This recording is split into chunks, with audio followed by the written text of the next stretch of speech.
ठंड में सौतेली बहनें। माँ, ये जगह कितनी ज्यादा सुंदर है ना। मैंने तो सोचा था मैं इस बार अपने विंटर वेकेशन में कहीं पर भी नहीं जा पाऊंगी। हाँ बेटा, ये पहाड़ी इलाका मुझे भी बहुत सुंदर लगा।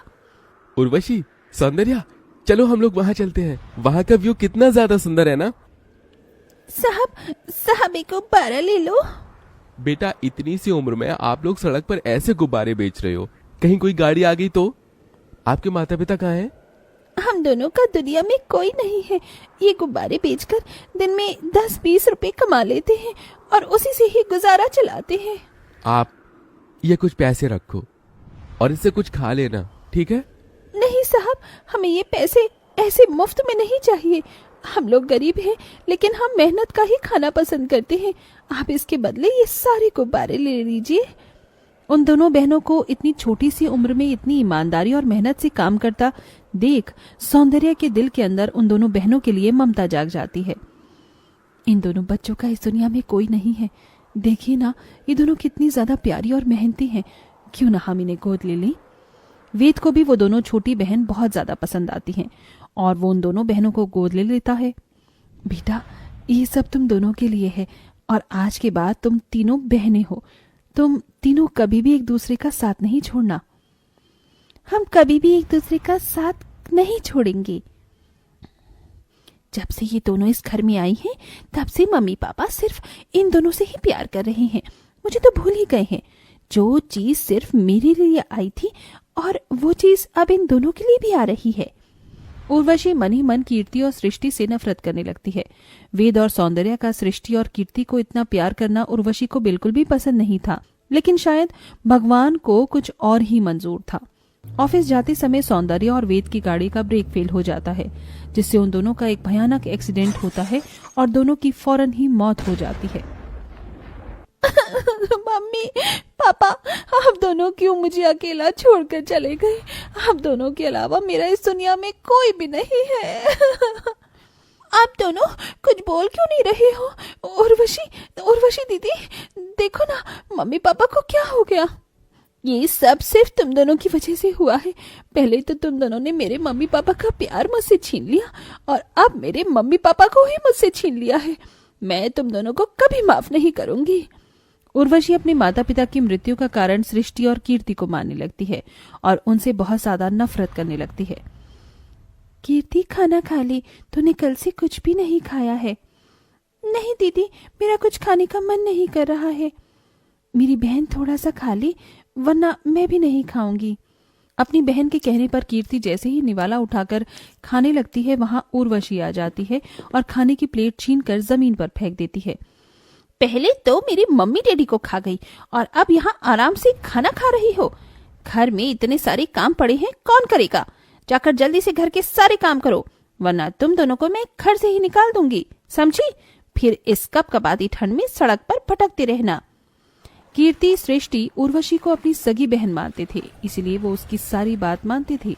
कीर्ति, सृष्टि ऐसी ठंड के मौसम में भी छोटी सी उम्र में ठंडे पानी में घर के सारे कामकाज करती हैं। ठंडे पानी में काम करने की वजह से उन दोनों के हाथों में छाले पड़ जाते हैं, लेकिन उर्वशी ये सब नजरअंदाज करती है। मैंने इनसे अपना होमवर्क करने को कहा था, लेकिन ये दोनों तो सो रही हैं, वो भी हीटर चलाकर।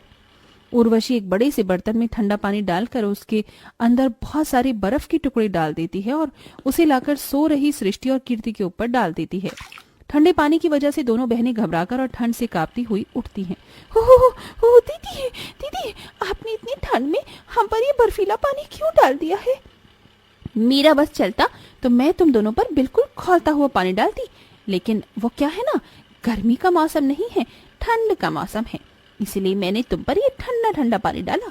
अब तो तुम दोनों की आँख खुल गई होगी ना, तो चलो जाकर मेरा होमवर्क करो और मेरे लिए गर्मा गर्म कॉफी बना कर लाओ। अच्छा दीदी, मेरी तबीयत खराब है, मैं आपका होमवर्क बाद में कर दूंगी, मुझे थोड़ी देर आराम करने दीजिए।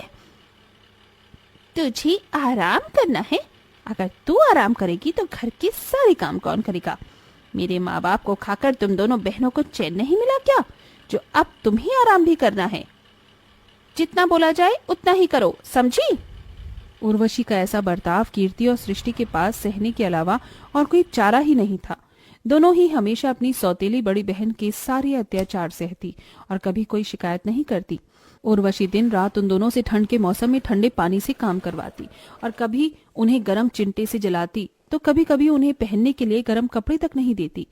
लेकिन दोनों ही सौंदर्य की बातों को याद करते हुए सब कुछ सहती हैं। समय बीतता है और आज ये तीनों बहनें बड़ी हो जाती हैं। कितनी बार कहा है तुमसे कि मेरी परमिशन के बिना तुम लोग गर्म कपड़े नहीं पहनोगी, लेकिन तुम दोनों इतनी मोटी मोटी जैकेट पहनकर आराम कर रही हो। मैंने कहा उतारो ये जैकेट। तुम्हारी वजह से बचपन से लेकर आज तक मैं कैसे अपने माता पिता के प्यार के लिए तड़पी हूँ, उतना ही तुम दोनों भी ठंड में तड़पोगी। दीदी, हमें कितनी बार आपसे कहा है कि हम मम्मी पापा की मौत के जिम्मेदार नहीं हैं।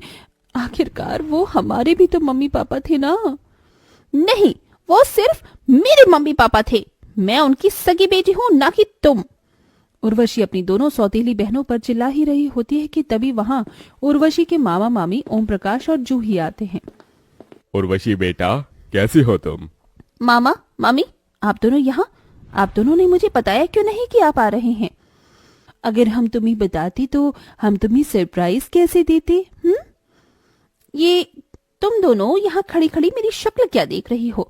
जाओ मामा मामी के लिए नाश्ता लेकर आओ।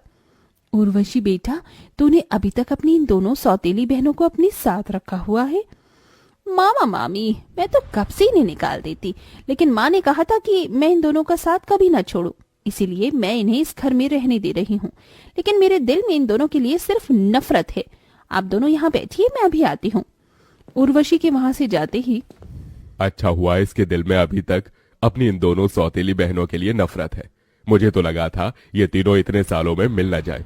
अब हमें कुछ भी करके उर्वशी से जायदाद के पेपर्स पर साइन करवाना होगा और ये सारी जायदाद को अपने नाम करवाना होगा। ओम प्रकाश और जूही दोनों की नजर उर्वशी की प्रॉपर्टी पर थी। ओम प्रकाश और जूही को बात करते हुए कीर्ति और सृष्टि देख लेते हैं और जाकर ये सारी बात उर्वशी को बता देते हैं।